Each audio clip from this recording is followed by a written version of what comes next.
जी दंडवत प्रणाम गुरु जी। हाँ बेटी। जी बाबा भक्ति दया करो परमात्मा। ठीक है।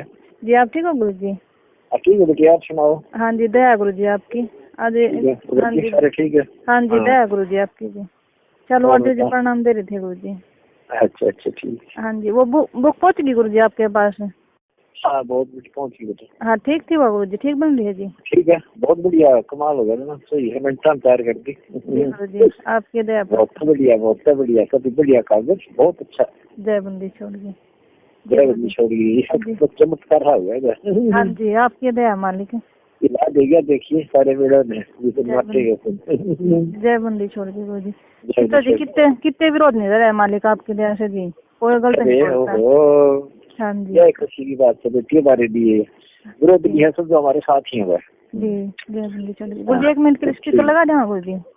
लगा दे। जी गुरु जी धन्यवाद प्रणाम गुरु जी। सत्साहिब, हाँ सत्साहिब सारी संगत को, जितने भक्त यहाँ पर आए हैं और सारी संगत को मेरा आशीर्वाद है बेटा, आपकी सारी मनोकामना पूर्ण होंगी। विश्वास परमात्मा पे है, भक्ति करो, नियम में रहियो, कोई झगड़ा वगड़ा नहीं करे, आपस में प्यार से रहे, बुराइयों से दूर रहना और अपने गरीबों की भाई भक्तों की मदद करो, है भक्ति करो, बेड़ा पार हो जाएगा। सत्साहिब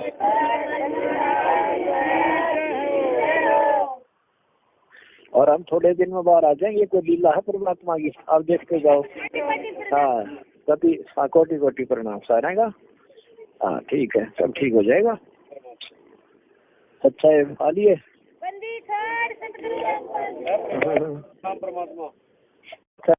हाँ राजवी 10 लाख महाराज। ठीक है भाई, दया मालिक आपकी दया रखना, परमात्मा चरणों में रखना। ठीक है। अच्छा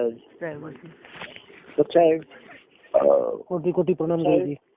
प्रणाम भाई। जसबीर बोल रहा गुरु जी। ठीक हो गुरु जी आप? हाँ ठीक हो भाई। सारा परिवार कोटि कोटि प्रणाम गुरु जी। अच्छा अच्छा, कोई गलती हो गुरु जी माफ कर दियो ना कोई गलती। सच्चा है गुरु जी।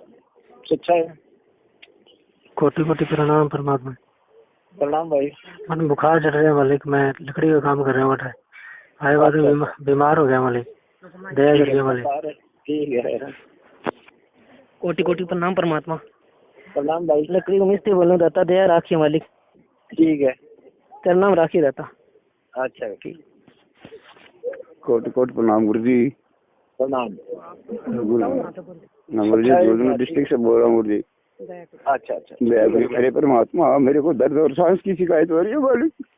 ठीक हो जाएगा, चिंता ना करो। प्रणाम गुरु जी। प्रणाम भाई। हाँ मैं राजस्थान से हूँ, झुंझुनू जिला से। आशीर्वाद, मेरा टाइम हो गया सत्साहिब।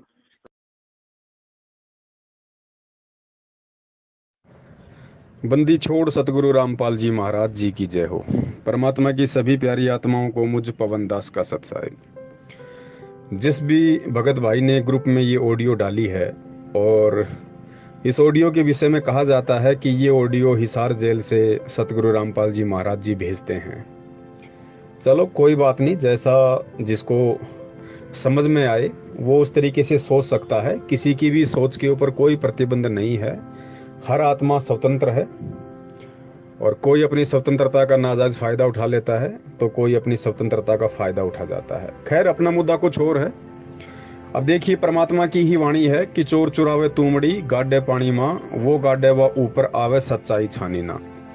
सतलोक आश्रम मैनेजमेंट हरियाणा के द्वारा कहा जाता है, क्योंकि जितनी भी पुस्तकें गुरुजी के नाम से ये लोग मार्केट में लॉन्च करते हैं, और जब हम इन पुस्तकों पर उंगली उठाते हैं ज्ञान आधार से कि देखिए परमेश्वर के ज्ञान में कहाँ कहाँ मिलावट की गई है, किस वाणी को किस तरह से लिखा गया है, तो सतलोक आश्रम मैनेजमेंट और उसके समर्थकों के द्वारा यही कहा जाता है कि ये पुस्तकें हिसार जेल से गुरुजी लिख के भेजते हैं। ये पुस्तकें हिसार जेल से गुरुजी लिख कर भेजते हैं। तो भाई अब इस ऑडियो को यदि आप गुरुजी की ऑडियो मानते हैं तो इस ऑडियो से सीधा सीधा साबित हो रहा है कि पुस्तकें हिसार जेल से गुरुजी भेजते हैं, या पुस्तकें सतलोक आश्रम मैनेजमेंट हरियाणा के द्वारा लिख के फिर गुरुजी के पास जेल में भेजी जाती है। आप इस ऑडियो को ध्यान से सुनिए। इसमें मंजू कह रही है कि परमात्मा पुस्तक पहुंच गई आपके पास, परमात्मा पुस्तक पहुंच गई आपके पास। उधर से कहा जाता हाँ बेटी पहुंच गई, कैसी है परमात्मा? बहुत बढ़िया बेटी, बहुत बढ़िया, कति लठ गाड़ दिए, बिल्कुल चमत्कार हो गया, बहुत अच्छा पेज, बहुत अच्छा कागज की क्वालिटी, बिल्कुल बेटी। तो पुण्यात्माओं, आप विचार करो कि पुस्तकें गुरुजी लिख के भेज रहे हैं या पुस्तकें मैनेजमेंट गुरुजी के पास लिख के भेज रहा है। पहले आप ये निर्णय कर लेना। अगर दास चाहे तो आज तक जितने भी ऑडियो आई हैं, दास प्रत्येक ऑडियो को ज्ञान आधार से फैल कर सकता है, प्रत्येक ऑडियो को। एक नहीं, उन ऑडियो में अनेकों ऐसे पॉइंट हैं जो ये साबित करते हैं कि ये ऑडियो वर्तमान में सतगुरु रामपाल जी महाराज जी के सत भक्ति वाले इस क्षेत्र में किसी भी काम की नहीं है, बिल्कुल 0/0 है। हमारे लिए इनका कोई भी यूज नहीं है, क्योंकि भक्ति मार्ग में केवल परमात्मा के सत्संग, परमात्मा के ज्ञान को आधार बना के ही चला जाता है। इस प्रकार की ऑडियो को ना आधार माना जाता है, ना माना जाएगा और ना कभी पहले माना गया। अगर भक्ति करनी है तो भक्ति मार्ग का संविधान परमात्मा का सत्संग है। सत्संग ही मेन स्पिरिचुअल का कॉन्स्टिट्यूशन है। अगर उससे हटके कोई चलेगा या उससे हटके यदि किसी ऑडियो पे विश्वास कोई करेगा, वो आगे चल के गहरी खाई में गिरेगा, इसमें कोई संशय नहीं है, चाहे दास से आज लिखवा लो।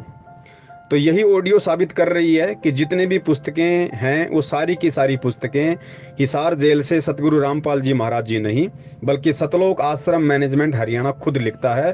खुद इस ऑडियो में संत रामपाल जी महाराज जी की बेटी मंजू इस बात का जीता जागता प्रमाण है। वो खुद कह रही है कि परमात्मा पुस्तक आपके पास पहुंच गई क्या, और फिर पूछ रही है कि गुरुजी कोई कमी तो नहीं है, कैसी है? तो उधर से कहा जाता है बहुत बढ़िया, बहुत अच्छा कागज, बहुत बढ़िया, मतलब बिल्कुल चमत्कार कर दिया, एकदम परफेक्ट लिखी है। अब वो उसमें परफेक्ट है या डी परफेक्ट है, अब ये तो उस पुस्तक को कोई पढ़ेगा और फिर परमात्मा के ज्ञान आधार से जब निष्कर्ष निकालेगा तब मालूम पड़ेगा कि कहाँ परमात्मा की वाणियों में हेराफेर कर दी गई है, कहाँ कौन सी भविष्यवाणी में हेराफेर कर दी गई है। तो पुण्यात्माओं, ये संकेत ही होते हैं और ये समझने की आवश्यकता है। और देखो कैसे कैसे भक्तों को मूर्ख बनाया जाता है। इस ऑडियो में 3 या 4 भक्तों ने बात की है। एक कह रहा है कि गुरुजी दया करियो मेरे बुखार है, तो सोचो वो भगत कितना मंदबुद्धि होगा, उसकी बुद्धि का कितना स्तर होगा परमात्मा से इतना ज्ञान लेने के बाद भी। जो परमात्मा वो समझता है अपने स्तर से कि सामने परमात्मा बात कर रहे हैं, तो गुरुदेव ने बताया कि परमात्मा से मांगना क्या चाहिए कि भक्ति दान मोहे दीजियो देवन के देवा हो। और मांग क्या रहा है? गुरुजी मेरा बुखार है। अरे नालायक प्राणी, मेरे मंदबुद्धि भाई, अरे बुखार तो 2 रुपए की टेबलेट से भी ठीक हो जाता है, बुखार का ही परमात्मा से समाधान मांग रहा है। ऐसे ऐसे लोग तो वहां पे मिलाई पे जाते हैं और फिर इन ऑडियो को संगत में भेजा जाता है कि ताकि लोग जो है सत्सेवकों की वीडियो ना देखें, सत्सेवकों की बात ना सुने। दूसरा कह रहा है कि गुरुजी मैं लकड़ी को मिस्त्री बोलूं, लकड़ी का मिस्त्री बोल रहा हूं। अब बताओ, उसको बताने की आवश्यकता पड़ रही है? सामने परमात्मा यदि है तो परमात्मा को बतानी पड़ रही है, अंतर्यामी को बताना पड़ रहा है कि गुरुजी मैं लकड़ी का मिस्त्री बोल रहा हूं और परमात्मा मेरा दर्द है, दया करियो। भक्ति नहीं मांगी, भाव नहीं मांगे, श्रद्धा नहीं मांगी, सतलोक जाने की प्रार्थना नहीं करी। तीसरा कह रहा है रोके गुरुजी मैं झुंझुनू से बोल रहा हूँ, और फिर कह रहा है गुरुजी मेरा दर्द की, मेरे दमा की शिकायत है। मतलब परमात्मा से भक्ति मांगने कोई नहीं जाता, कोई प्रार्थना नहीं करता, सब आज भी इतना ज्ञान देने के बाद भी अपने दुखड़ों को ही रोते हैं। तो सोचो कैसे कैसे मंदबुद्धि लोगों को मिलाई के बहाने बुलाया जाता है और उन ऑडियो को फिर संगत में ये सोच के डाला जाता है कि संगत शांत हो जाएगी, संगत चुप हो जाएगी। अरे भैया, आत्मा की खुराक ये नकली ऑडियो नहीं है, आत्मा की खुराक परमात्मा का सत्संग है। सत्संग को जब तक आधार वो आत्मा नहीं बनाएगी, ना उस आत्मा का बुखार मिट सकता। बुखार का मतलब है उस आत्मा के अंदर की जो पीड़ा है, जो शंका है, जो भ्रम है, वो जिंदगी में निवारण नहीं हो सकता। सत्संग ही सबसे बड़ी टैबलेट है, सत्संग ही सबसे बड़ा आधार है, इससे बढ़कर कुछ नहीं है। तो पुण्यात्माओं, आपके पास जब ऐसी कोई ऑडियो आती है 2 मिनट की, 4 मिनट की, 5 मिनट की, तो थोड़ा अपनी बुद्धि इस्तेमाल करके भी थोड़ा सा विवेक लगा लिया करो कि गुरुदेव के ज्ञान के विपरीत इन ऑडियो में क्या है क्या नहीं है। फिर खुद मंथन किया करो कि वास्तव में क्या चल रहा है, वर्तमान में क्या ड्रामा चल रहा है, संगत को किस तरह से काल भगवान के मुंह में धकेला जा रहा है। बंदी छोड़ सतगुरु रामपाल जी महाराज की जय हो। सत साहिब।